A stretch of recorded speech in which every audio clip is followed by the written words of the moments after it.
Good evening, YouTube. Today I'm here to talk about ballistic charts, right? Or your dope, right? This is what your bullet does after it leaves the muzzle.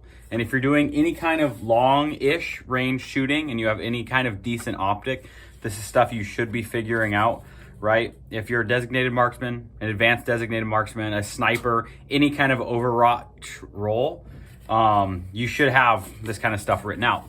Normally, what I see people do is something like this, right? I have my wind formula written. I have like time of flight for my bullet, and all sorts of just stuff just scribbled onto a Write in the Rain. And this is what I see people do in the field, very professional people, right? So I made this template, right? This happens to be for the M110A1. None of this is classified, right? I mean, you can go buy a 16-inch barreled 308 and shoot 175 grains all day. We kind of know what they do. I've got everything down in mils, right?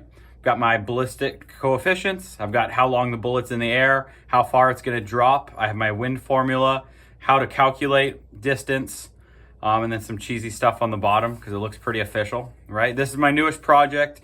This happens to be for work, but using this template that I made on Google Docs, I could actually make a card like this and scale it down even smaller for any rifle, any of my own personal rifles, right? You could make this quite small. In this size, it would fit fine in a quarterback sleeve, but I think I'm gonna scale it just a little bit smaller.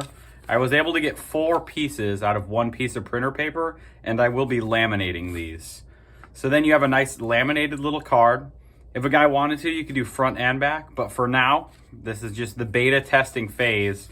I'm gonna pass these out probably if people want them, but I think they've turned out quite cool. 4 columns, learned a little bit about Google Docs, a little bit about formatting on a computer.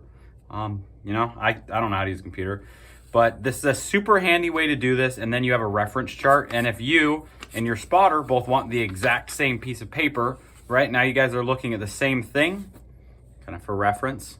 I think this is a super handy idea. So, if you want to do this, feel free to steal this idea. Thank you.